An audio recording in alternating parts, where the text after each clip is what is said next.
네, 안녕하세요. 책 리뷰하는 은평구 시골지입니다. 오늘은 쇠나우 마을 발전소라고 하는 책을 리뷰를 한번 해보도록 하겠습니다. 쇠나우 마을 발전소는 제가 이제 볼리비아에서 귀국한 이후에 7월쯤 2019년도 7월에 제 지도 교수님인 윤순진 교수님께 이제 인사드리러 갔었는데 그때 교수님 연구실에 굉장히 많은 책들이 항상 산더미처럼 쌓여 있어요.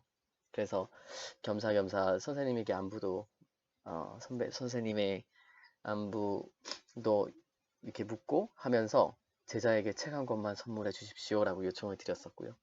그때 교수님이 이 책을 권하셨는데 이 책이 한 여러 권이 있었어요. 교수님 연구실에. 그 이유가 뭐였는지 이제 보면 여기 보면은 김주영에게 윤순진 이렇게 돼 있고 그 이유가 권하는 글이 제 지도 교수님이 이 권하는 글을 쓰셨더라고요. 근데 이제 되게 흥미로웠던 사실은 여기 이제 한국에너지정보문화재단 이사장 해가지고 권하는 글, 주민과 마을이 기초가 되는 에너지 전환의 길, 독일 쇠나우에서 배운다라고 하는 추천사를 쓰셨고요. 근데 흥미롭게도 선생님이 뭐라고 말씀하셨냐면은 보통 이제 추천사를 쓰시는데 그냥 보통은 대부분 에너지 전환 관해서는 이제 워낙 전문가시기 때문에 웬만한 내용들은 이게 당연히 깊게 아시거든요. 그래서 쭉 아마도 훑어보셨을 것 같아요. 훑어보셨는데 이 책은 너무 재미있고 흥미로워서 추천사 그 책을 정말로 꼼꼼히 다 읽어보셨다 하더라고요. 그 정도로 되게 괜찮다, 괜찮은 사례다라고 말씀하셔서 저도 감사하게 이렇게 받고 읽었습니다. 틈틈이 읽었습니다. 근데 정말로 매력적이었어요. 왜 매력적이었느냐? 한 문장으로 정리하면은 시민 힘으로 세운 협동조합이 실제 전력회사로까지 성장한 전 세계적으로 또 독일에서 유일무이한 세계적으로 유일무이한 사례겠죠. 유일무이한 사례이기 때문이죠. 그래서 에너지 전환을 꿈꾸는 모든 분들에게는 이 케이스 사례가 이 쇠나우 마을 발전소 이 사례가 굉장히 남다르게 다가올 것 같아요. 그래서 저도 굉장히 흥미 깊게 읽었습니다. 사실 읽은 지는 꽤 됐는데 이제서야 제가 리뷰를 하네요. 쇠나우 마을 발전소는 제가 방금도 말씀드렸다시피 시민운동, 그러니까 시민사회가 시민운동을 통해서 전력회사를 세운 되게 굉장히 드문 사례입니다. 스스로 이 사회적 기업이라고 부르는데 이는 핵발전에서 완전히 벗어나고자 하는 탈핵을 목표로 하는 조합원을 모으고 또 재생에너지를 생산을 한 거죠. 그렇게 해서 이제 사회적 기업으로 성장을 했습니다. 근데 당연하겠지만은 세나우 지금 전력회사입니다. 세나우 전력회사인데 이 세나우 전력회사가 처음부터 전력회사를 세우려고 한 거는 아니었습니다. 뭐 당연한 거죠. 왜냐하면은 저희도 뭐 저희 은평구에도 에너지 협동조합이 있는데 협동조합이거든요. 이게 전력 회사를 차린다는 거는 이제 협동조합과는 완전히 다른 이야기이기 때문에 시간과 인력과 여러 가지가 많이 투자가 돼야 됩니다. 그래서 쉽지 않죠. 그래서 누구라도 처음부터 우리는 전력 회사를 세우겠다 이렇게 접근하는 경우는 없을 것 같아요. 그래서 세나우도 마찬가지였어요. 이 세나우 마을에 처음부터 전력 회사를 세우고자 한 건 아니었는데 왜 독일의 이 세나우 마을 사람들이 이걸 세웠을까? 협동조합을 세웠고 왜 세나우 전력 회사까지 차렸을까? 그 이유는 본문에 따르면 체르노빌 사고를 이제 겪었죠. 유럽이 아무리 뭐 유럽 그 뭐야 우크라이나와 러시아 이 사이에 있는 거기서 이제 체르노빌에서 사고가 터졌지만은 그 영향은 모든 유럽이 받았거든요, 사실. 체르노빌 사고를 겪으면서 정부나 또는 전력회사가 아무것도 해주지 않는다라는 것을 깨달은 거죠. 이 독일 사람들이, 이 쇠나우 마을 사람들이 특히나.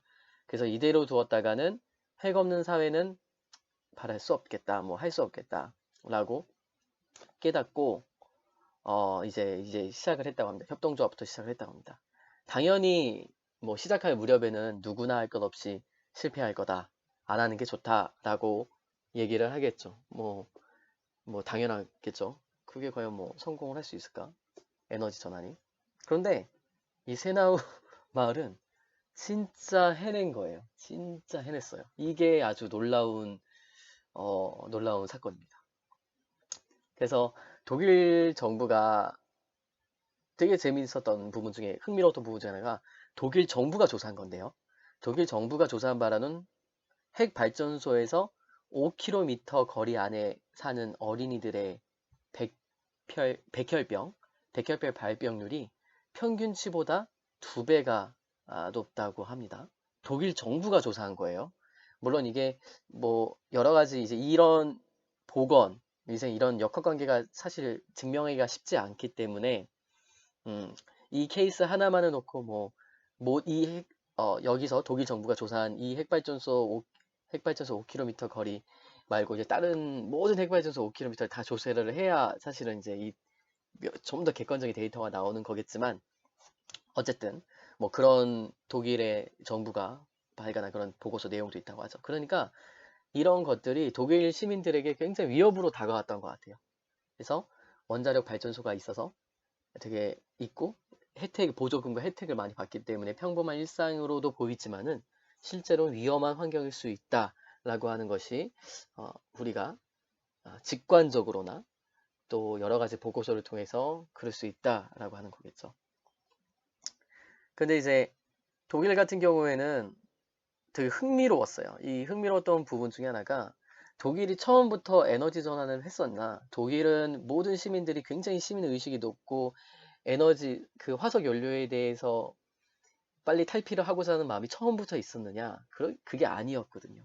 이 책 내용을 보니까 독일 사례니까 그런 얘기가 많은데 한 대목만 한번 읽어 드릴게요. 1977년에 시위를 했어요. 시위를. 이제 이 1970년대 시위가 첫 번째로 핵 발전소가 처음 들어서고 나서 독일에서 큰 시위가 열린 거라고 하는데 이 1977년 제가 태어나기 전 제가 84년생인데 제가 태어나기도 전인데 이 77년에 2만 명이 참가를 했다고 해요. 그리고 그때 독일의 경찰은 이 시위를 진압하기 위해 체류가스도 쓰고요. 물대포도 썼다고 합니다. 그렇게 하면서 핵발전소는 계속 건설이 된 거죠. 건설이 되고 있었던 거죠. 그리고 제가 태어난 해 1984년에 그 발전소가 가동이 시작이 됐는데 그리고 나서 이제 쭉 이렇게 된 거죠. 그러니까 독일에서 핵 발전소에 대해서 싫어하는 시민들이 분명히 1970년대에 있었고 그래서 시위도 열렸고 하지만 그럼에도 불구하고 정부는 밀어붙였고 결국 84년도에 독일의 한 발전소가 가동이 되기 시작했던 거죠. 이거는 뭐 어느 나라나 사실 똑같습니다. 정부가 결국 추진하려고 하면 추진하게 되더라고요. 시민들이 아무리 반대를 해도. 그런데 흥미로운 사건이 터졌죠. 이 후쿠시마 제1 핵발전소에서 폭발 사고가 난 겁니다. 2011년도에요. 2011년도가 사실은 굉장히 큰 기폭제였는데요. 2011년도에 후쿠시마 폭발 사고가 난 이후에 정확히 한 달 뒤에 독일 곳곳에 있는 핵발전소 앞에서 대규모 시위가 벌어집니다. 못 참겠다는 거죠. 독일 전역에 10만 명이 넘는 시민이 탈핵 시위에 나섰 거죠. 그 후쿠시마 사고 이후에. 아니, 일본은 저쪽 먼 나라잖아요. 독일과도 뭐, 예전에 체르노빌처럼 뭐, 그렇게 큰 관계도 없을 법한 굉장히 먼 나라인데, 일본의 그 후쿠시마 사고가 독일 국민들에게는 확 영향을 미친 거죠. 그 이유는 또 나중에 제가 설명을 드릴게요. 그래서 그 많은 인원이 10만 명이 넘는 사람들이 한 달 뒤에 후쿠시마 사고 한 달 뒤에 탈핵 시위에 나섰고요. 이게 엄청나게 그 국회 주의회 독일에 있는 주의회 선거에 영향을 미쳤는데 핵 발전소 건설을 추진하는 여당표가 확 줄었다고요. 이 시위 후쿠시마 사고 이후 또 시위 이후에 그러다 보니까 독일 정부가 이제 시민들의 목소리가 너무 크다 보니까 탈핵에 대한 목소리가 너무 크다 보니까 본인들이 핵발전소를 하겠다라고 얼마 전에 발표한 것도 그냥 뒤집어 버렸어요. 아, 우린 알겠다. 독일은 에너지 전환하겠다. 탈핵하겠다. 언제까지? 2022년까지. 엄청나지요? 네. 야, 정말 대단한 사건입니다. 그렇게 시작을 했어요. 그런데 독일에 좀 더 과거로 한번 돌아가 볼까요? 애초에 독일의 1970년대 때 제가 아까 말씀드렸는데 왜 이때 반대 운동을 했었을까? 몇몇 시민들이. 그 이유가 농사와 관련이 돼 있었더라고요. 그래서 애초에 처음에 핵발전소가 건물이 부지가 1970년대, 굉장히 옛날입니다. 그때 핵발전소를 짓기 시작했던 그 부지에 왜 주민들이 반대했냐면은 그 일대가 사실 와인용 포도 농사를 지었었대요. 근데 여기에 핵발전소가 들어오면은 안 좋은 영향을 미치지 않을까? 거기서 이제 반대 운동이 시작됐다고 합니다. 그러다가 핵 발전에 관한 정보가 막 여러 가지가 들어오죠. 아까 말씀드렸던 그 백혈병이라든지 뭐 여러 가지 핵 발전소가 건립됨으로 인해서 야기될 수 있는 다양한 문제점들이 계속 그런 정보들, 그게 분명히 음해적인 정보들, 그러니까 뭐랄까요, 객관적이지 않은 과학적이지 않은 정보도 분명히 섞여 있을 거예요. 하지만 과학적인 것도 분명히 막 이렇게 혼재된 겁니다. 어쨌든 확실한 거는 핵발전소가 없었던 곳에 핵발전소를 짓게 되면은 환경보건학적으로 없었던 때보다 좋진 않겠죠. 당연히 좋진 않겠죠. 뭐 어쨌든 거대한 건축물이 들어오는 거니까. 근데 이제 거기에 대해서 이제 뭐 여러 가지 그거를 이제 안전망을 확보하고 또 여러 가지 보조금을 이제 줌으로써 우리 원자력이 안전하다, 이렇게 그 공공기관들은 이제 주장을 하는 건데요. 뭐 아직까지 그거에 대해서 정확하게 정말 어떻다라고 하는 보고서가 없기 때문에 저도 그냥 이 책의 내용을 그냥 그 부분에 대해서는 같이 판단하지 않고요. 그냥 쭉 읽고 있습니다. 하지만 이 책에 저는 책 리뷰이기 때문에 책에 있는 내용을 토대로만 말씀드리는 거고요. 그래서 되게 흥미로운 게 여러 가지 이제 그런 핵발전에 관한 정보들이 막 했는데요. 구체적으로 이 책에 나온 내용을 말씀드리면은 독일 남쪽의 바이에른 주의 주정부 환경부가 뭐라고 밝혔냐면요. 체르노빌 사고 영향으로 지금까지도 야생동물 고기나 버섯에서 세슘이라는 것이 검출된다고 밝혔다. 그러니까 땅에 떨어진 방사선 물질은 식물 뿌리에 흡수가 되고 잎으로 자라고 잎은 말라 잎이 또 자라죠. 그리고 또 잎은 말라 땅에 떨어지는데 이 방사능 수치가 시기에 따라 크게 차이가 나지만은 어쨌든 그 체르노빌 사고 영향으로 아직까지도 세슘이 독일 지역에 이렇게 검출이 된다고 하는 거예요. 그래서 뭐 연방환경부는 검출이 된다고 밝혔지만은 한편으로는 야생고기나 버섯은 적게만 먹는다며 몸에 미치는 해는 거의 없다. 몸에 미치는 영향은 거의 없다라고 또 밝혔습니다. 그러니까 이 책에 따르면 그 중앙경부가 얘기한 게 두 건인 거예요. 체르노빌 먼 나라에서 이제 체르노빌이 사고가 난 다음에 거기서 방사능이 방출이 됐죠. 그게 독일까지 독일 유럽 전역에 사실 퍼졌죠. 그게 바람을 타고 날아와서. 그래서 지금까지도 이런 음식물에 세슘이 검출되는데 이게 적게만 먹으면 몸에 미치는 영향은 거의 없다라고 말하는 거예요. 그래서 실제로 우리는 방사능을 늘 이제 접하고 있어요. 우리 일반 생활권 내에서도 방사능은 늘 나와요. 굉장히 미량이 나온다고 하죠. 그리고 실제로 우리가 MRI를 찍거나 뭐 이렇게 병원 가서도 방사능 항상 핵마크 막 보이잖아요. 그 병원 가면은 그게 다 방사능이거든요. 우리는 그렇게 방사능에 노출되어 있습니다. 물론 그게 소량, 그러니까 이게 그렇게 많은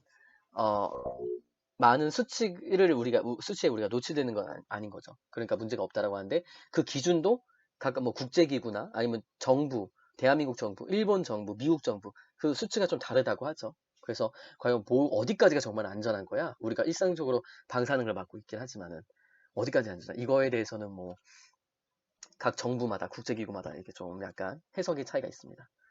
뭐 있다고 합니다. 어쨌든 그래서 그 체르노빌 사건 그리고 후쿠시마 사고 체르노빌과 후쿠시마 사고가 이 독일에게 굉장히 큰 트라우마를 줬고요. 왜 그러니까 독일 사람들은 왜 이거에 대해서 더 민감하게 받아들였을지 되게 궁금하시죠? 제가 또 그것도 말씀드릴게요.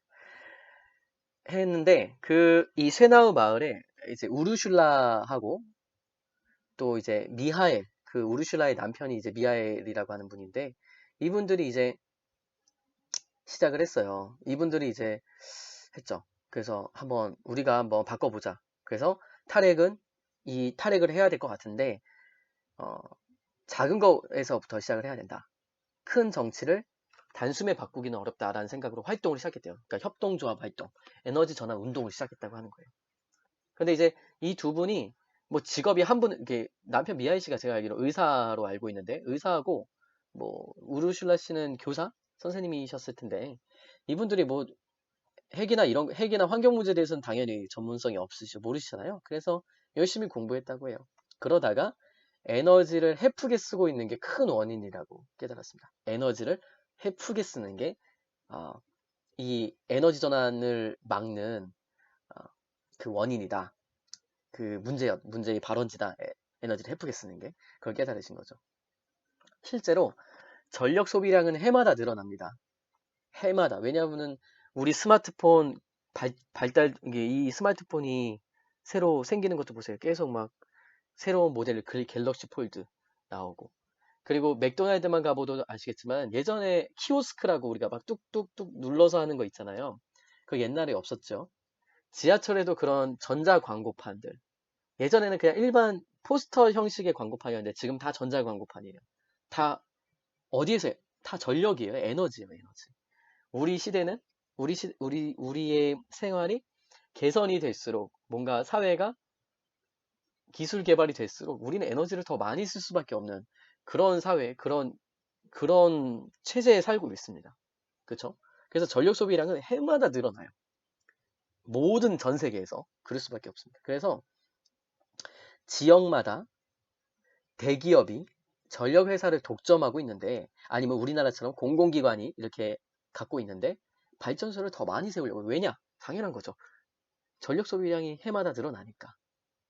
그런데 독일도 우리나라랑 똑같습니다. 독일에 자원이 있느냐? 없습니다.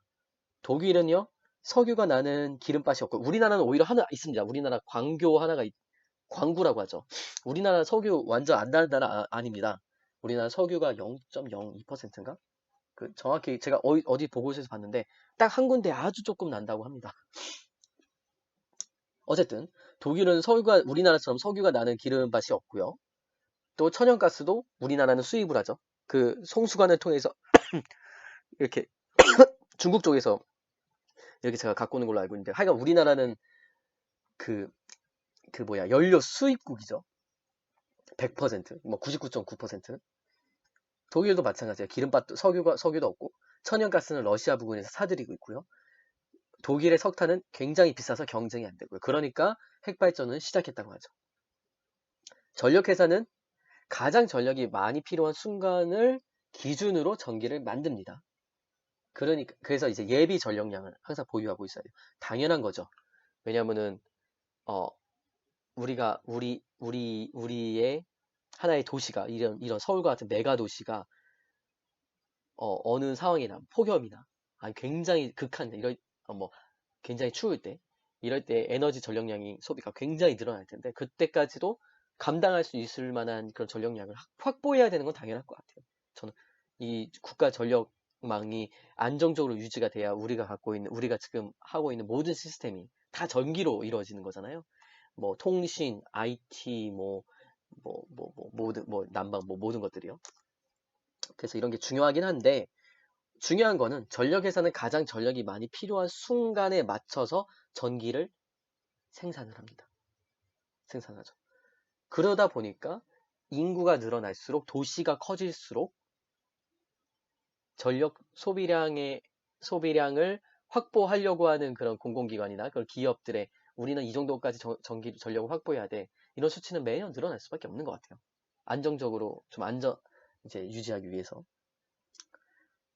그래서 실제로 이 패러다임을 바꾸기 위해서는, 그러니까, 그러니까 이 패러다임을 바꾸기 위해서는 결국은 우리가 에너지를 헤프게 쓰지 말아야 되는 거죠. 그래서 실제로 우리가 쓰는 에너지량을 그래도 많이 줄인다고 하면은 그런 전력회사나 전력 공공기관이 보유해야 되는 양의 퍼센티지도 아마도 줄어지지 않을까 싶어요.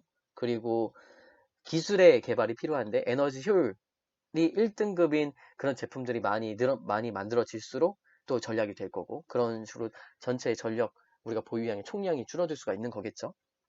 그래서 이 책에서 뭐 되게 실질적인 얘기도 하더라고요. 방울 비울 때는 반드시 전기를 끈다. 난방을 할 때는 창문을 열지 않는다. 음식을 할 때 냄비 뚜껑을 덮는다. 세탁기는 60도가 아니라 40도로 돌린다. 등등등 뭐 이런 것도 막 설명을 하고 있어요. 뭐 아시죠? 우리나라는 여름만 되면 에어컨을 빵빵 트는 가게들이 많은데 문 다 열어놓고 있는 거. 얼마나 많은 전력이 소비가 될까요? 그럼에도 불구하고 그게 낫다는 거겠죠? 벌금, 뭐 조금의 벌금 맞는 것보다. 참 안타깝습니다. 예. 그래서 이 책에서 말하는 것들이 뭐 쇠나무 마을 발전소 이야기를 쭉 하면서 우리가 할 수 있는 노력도 이렇게 막 건드리더라고요. 건드리는데. 그래서 무엇보다도 효율적으로 전기 사용하는 게 되게 중요하다고 얘기를 하고 있고요. 그래서 뭐 되게 어려운 얘기인데요. 에너지 절약을 이렇게 우리가 시민들이 해야 되고, 그 나아가서 에너지 자급까지 할 수 있도록 해야 된다라고 하는 거고요. 에너지 자급은 어떻게 하느냐? 에너지 자급을 하는데, 자, 핵발전소에서 이제 에너지가 이렇게 공급이 되는 거잖아요. 거기서 생산된 에너지가. 그런데 그걸 말고 태양광 에너지라든지 풍력이라든지 햇빛, 수력, 뭐 이런 친환경 에너지로 이제 돌리자는 거지요. 그래서 이 새나우 마을 발전소가 그거를 이뤘어요. 정말 이뤘어요. 본인들의 그 뭐랄까, 이거 정말 좀 엄청난 사례인데요. 협동조합을 만들었는데 이 협동조합을 만들면서 라이펠덴 전력회사라고 있는데 그 쇠나우시에 수력을 공급해 왔던 회사예요. 그 회사랑 싸웠거든요. 이 쇠나우 마을 주민들이 만든 협동조합이 막 치고받고 막 싸우다가 결국 이겨요. 결국 이겼습니다. 그래서 좀 뭐랄까요. 아마도 많은 분들이 내용을 너무 자세하게 말씀드리면 이제 스포일러니까 여기까지 뭐 내용을 말씀드리는 걸로 하고, 아마도 이제 많은 분들이 생각을 하실 거예요. 정말 에너지 전환이 이루어질 수 있을까? 시민들이 노력한다고 해서 기업을 상대로 할 수 있을까? 제가 생각할 때는 음, 이 사례를 보면서 일단 성공한 사례가 있는 거죠. 독일 사람들도 만만치 않거든요. 독일 사람들의 이 독일의 기업인 분들도 굉장히 뭐랄까요, 계산이 빠르신 분들이기 때문에 그 쉽지, 독일의 기업을 상대로 일반 시민들이 협동조합을 만들어서 이거를 전력 싸움에서 이긴다. 이게 정말 쉽지 않았을 텐데 이 과정을 쭉 보니까 정말 힘들게 버티시면서 이기셨어요. 그래서 결론만 말씀드리면은 이 사례가 있는 겁니다. 에너지 전환, 시민들의 힘으로 기업을 이긴 사례가 있는 겁니다. 이거 작은 회사 아니었거든요. 이 독일의 이 쇠나무 마을에 전력을 공급했던 라이펠덴 전력 회사가 작은 회사가 결코 아니었거든요. 그런데 그 회사를 상대로 이겼습니다. 이겼고요. 그거를 봤을 때 우리나라도 충분히 할 수 있을 것 같다라는 생각이 들어요. 물론 이제 단위가 되게 중요할 텐데 서울 같은 데 말고 저는 생각할 때 경기도에서부터 시작을 하면 아주 좋지 않을까. 그래서 경기도가 지금 굉장히 여러모로 친환경 도시 이런 걸 만들려고 노력을 많이 하시는 걸로 알고 있는데, 뭐 트램도 이제 트램이라고 옛날에 우리 조선시대 때 처음 들어왔던 그 열차 있잖아요. 뭐 그런 것도 이제 깐다고 하고 굉장히 그런 대중교통 인프라라든지 어, 그런 거를 많이 확보하고 있는 것 같은데 경기도나 아니면 지방 도시에서부터 이런 사례를 하나씩 하나씩 만들면은 충분히 우리나라도 가능하지 않을까 싶어요. 왜냐하면 서울만큼 그 같은 단위 면적당 에너지를 많이 소비하는 그런 동네가 아니니까. 그래서 지방, 독일, 여기 세나우 마을도 지방이고요. 그래서 충분히 가능하지 않을까 싶고요. 그래서 이 책은 이런 분들에게 추천을 드리겠습니다. 그, 제가 뭐 이런저런 말씀을 계속 드렸는데, 일단은 독일이 굉장히 에너지 전환에 있어서 선구적인 역할을 전 세계적으로 하고 있잖아요. 독일이 어떤 과정을 통해서 에너지 전환을 선포하게 됐는지 그 역사의 흐름을, 그 에너지 전환의 역사의 흐름을 알고 싶은 분들에게 추천드리고요. 그리고 시민들의 힘으로 기업과 정부를 상대로 성공한 사례, 에너지 전환을 이끌어버린 사례, 그 마을을 완전히 에너지 마을로 독립시켜버린 사례, 시민들의 힘으로 그거 아주 그냥 놀라운 사례거든요. 그래서 굉장히 의미 있는 그런 첫 걸음을 여러분들과 한번 공유를 해보고 싶었습니다. 굉장히 매력적인 책이에요. 아마도 딱 읽기 시작하시면은 와 하면서 쭉 읽으실 것 같아요. 쭉 읽으실 것 같아요. 근데 진짜 좀 구체적으로 많이 아주 쓰셨어요. 구체적으로 그런 내용들이 세세하게 다 나오니까요. 꼭 한번 읽어보셨으면 좋겠습니다. 환경 문제에 관심 있으신 분들, 그리고 또 에너지 전환, 그리고 어, 협동조합, 이런 거에 관심 있으신 분들은 꼭 한번 읽어보시고요. 음, 그리고 마지막 부분에 되게 재밌는 거. 이 쇠나우 마을 발전소를 어, 이끈 그 선생님, 아까 제가 그 이름 뭐더라? 어, 뭐였지? 우르슐라, 그리고 남편 미하엘. 이 선생님의 인터뷰가 있어요. 인터뷰가 있는데, 인터뷰 내용이 아주 대박이에요. 제가 몇 개만 한번 소개시켜 드릴게요. 자, 시민 운동을 하는데 중요한 건 뭔가요? 자, 이 질문에 이렇게 대답하셨어요. 변화를 불러일으키기 위해선 정당을 뛰어넘어 모든 사람이 참여하는 게 중요합니다. 정당을 뛰어넘어라는 거죠. 저마다 다른 사람을 통째로 받아들이는 겁니다. 본인들의 지금 이 쇠나우말리 전력회사 이사진 가운데서 2022년부터 2002년부터 2009년까지 활동을 거의 안 한 분도 계시는데 다시 돌아왔다고 해요. 그리고 지금은 아주 열심히 일한다고 합니다. 근데 이분이 이렇게 바뀌었던 이유가 뭐냐면은 주제를 하나에 집중하는 거죠. 그러니까 여러 가지 일을 해야 되는 게 아니고 꼭 해야 하는 일을 골라서 그것만 선택과 집중을 하신 거예요. 그래서 즐겁다고 이제는 느끼신대요. 그러니까 2002년부터 9년까지 이 쇠나무 마을 발전소가 굉장히 힘들게 성장할 때 이렇게 팔짱 끼고 뒷짐지고 있었던 분인데 그럼에도 불구하고 이분을 포용을 하신 거예요. 이 단체가. 언젠가는 같이 힘을 발휘해 주실 거다라고 하는 거. 그래서 인내가 굉장히 중요한 것 같아요. 이 시민 운동을 하시는 거잖아요. 시민 운동하는 분들의 특징 중에 하나가 굉장히 다들 캐릭터가 세시고 독특하시고 개성적이신데 이분들의 다양한 이해관계, 다양한 그런 성향을 뭐랄까요? 다 이해를 하는 거죠. 그리고 기다려주고. 그리고 정당을 뛰어넘어서 모든 사람이 참여하게 하고. 그러니까 우리나라로 치면은 그 사람이 보수건, 진보건, 자유한국당이건, 바른미래당이건, 민주당이건 상관없이 에너지 전환을 위해서 뜻을 같이 해가지고 같이 하셔야 된다는 거. 이게 중요한 것 같아요. 물론 이게 가장 시민사회의 힘이라고 봐요. 이런 정당 논리에 빠지지 않고 이렇게 할 수 있는 것. 그리고 또 뭐가 있을까? 어, 맞아요. 이거. 이 부분도 좀 말씀을 드릴게요. 체르노빌 사고 이후에 곳곳에서 탈핵 운동이 일어났는데 대부분은 흐지부지 됐지요. 어째서 새나우 운동만 성공을 했을까요? 자, 똑같은 얘기가 나오는데요. 이 답변이 뭐였냐면은 시민운동을 하다 보면 논쟁이 오가거나 서로 싸울 때도 있고 남자들은 큰 소리를 지릅니다. 하지만 여자들이 있으니 전체적으로 균형이 잡혀서 괜찮아요. 물론 여자 중엔 헐뜯는 걸 좋아하는 사람이 있긴 해요. 그래서 제가 맡은 주된 일이 바로 중간자죠. 도중에 그만둔 사람도 있고 반대로 새로 들어온 사람도 있어요. 라고 답변을 주셨습니다.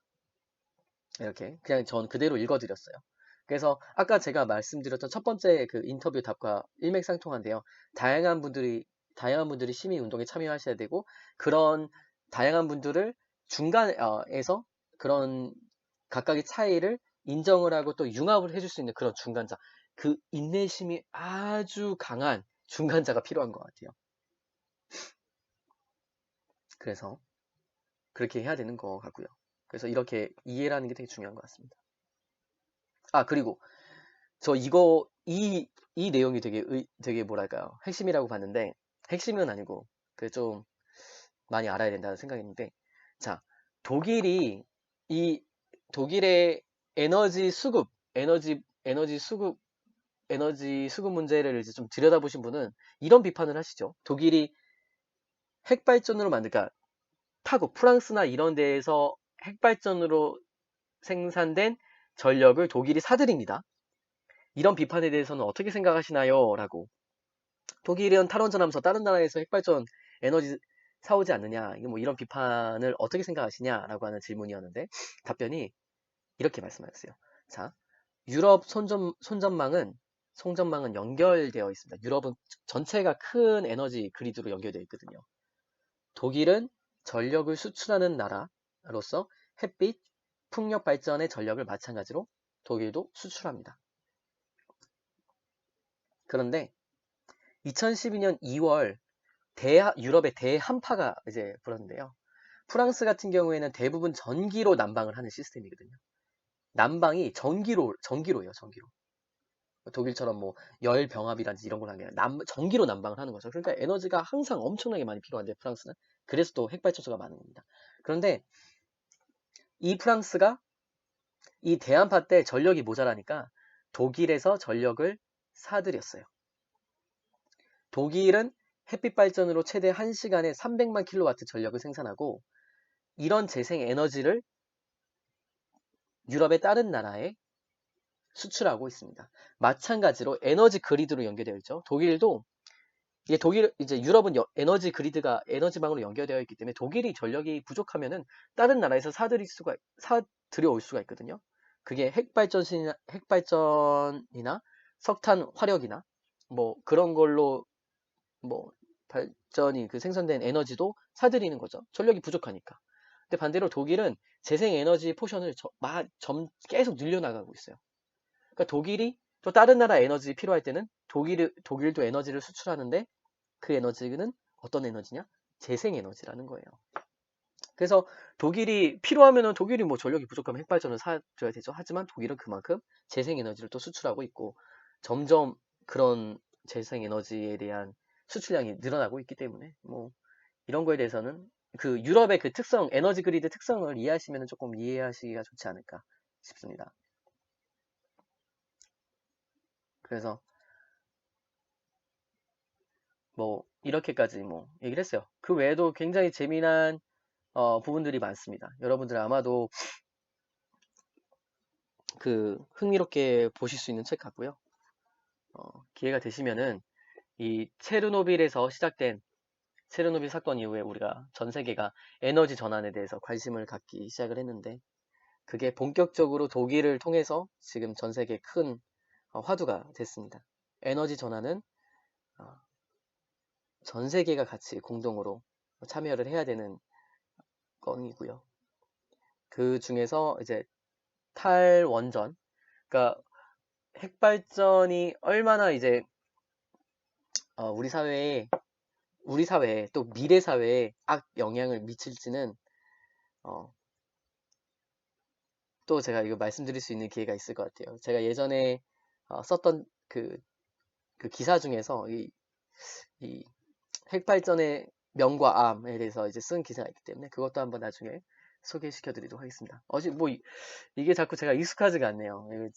그 혼자서 카메라를 보면서 책 리뷰를 이제 두 번째인데 이렇게 하려고 하니까 뭐 말도 잘 안 나오는 것 같고 버벅거리고 있는 것 같은데 어쨌든 중요한 거는 이 새나우 마을 발전소 이야기 꼭 한번 읽어보세요. 아마도 여러분들의 심장을 확 뭉클하게 하지 않을까 그런 멋진 사례라고 생각합니다. 그래서 추천드렸습니다. 이상으로 오늘 두 번째 책 리뷰 마치도록 하겠습니다. 감사합니다.